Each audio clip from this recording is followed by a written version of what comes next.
इतने लंबे और कठिन सफर के बाद जब पहली बार बाबा के शिवलिंग के दर्शन हुए, तो उस पल की खुशी और भावनाओं को शब्दों में बयान करना मुश्किल है। ऐसा लगा जैसे रात भर की सारी थकान, सारी मुश्किलें और रास्ते में मिली हर परेशानी उस एक दर्शन के सामने छोटी पड़ गई। लेकिन यहां भी चुनौती कम नहीं थी। बाबा के दर्शन के लिए आगे बढ़ने वाला रास्ता बेहद पतला था। एक तरफ पहाड़ और दूसरी तरफ गहरी खाई, ऊपर से तेज हवाएं। हवा इतनी तेज थी कि कई बार सीधा खड़ा रहना भी मुश्किल हो जाता था। फिर भी श्रद्धा और विश्वास के सहारे हम आगे बढ़ते रहे। सुबह करीब 11 से 12 बजे तक हमें बाबा के दर्शन करने का सौभाग्य मिला। उस पवित्र स्थान पर कुछ समय बिताने के बाद हमने बाबा से फिर इजाजत ली, उनका आशीर्वाद लिया और वापस नीचे की ओर लौटने लगे। लेकिन वापसी के समय हमें एक ऐसी चीज का एहसास हुआ जिसने हमें अंदर तक सोचने पर मजबूर कर दिया।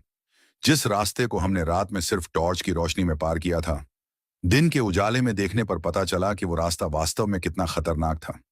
बड़ी बड़ी चट्टानें, पतले रास्ते, गहरी खाइयां और हर कदम पर जोखिम। रात के अंधेरे ने शायद हमें उस डर को देखने ही नहीं दिया था। लेकिन इस वापसी के सफर में हमें प्रकृति का एक और खूबसूरत रूप देखने को मिला। हमें रास्ते में ब्रह्मकमल और कई दुर्लभ एवं दिव्य जड़ी बूटियों को देखने का सौभाग्य मिला।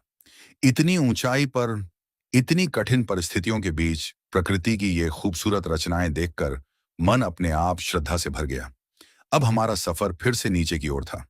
दिन भर पहाड़ों पर चलते हुए, कभी पतले किनारों से गुजरते हुए, कभी चट्टानों को पार करते हुए और कभी खुद को संभालते हुए। आखिरकार शाम करीब 8 बजे हम दोबारा अपने गणेश पार्क कैंप तक पहुंच गए। शरीर पूरी तरह जवाब दे चुका था। थकान इतनी ज्यादा थी कि भूख का भी एहसास नहीं हो रहा था। खाना सामने था, लेकिन शरीर सिर्फ आराम मांग रहा था।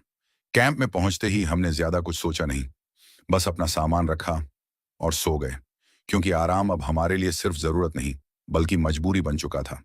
अभी यात्रा खत्म नहीं हुई थी। अगली सुबह फिर जल्दी उठना था और गणेश पार्क से नीचे उतरकर पोमवारी गांव तक का सफर तय करना था।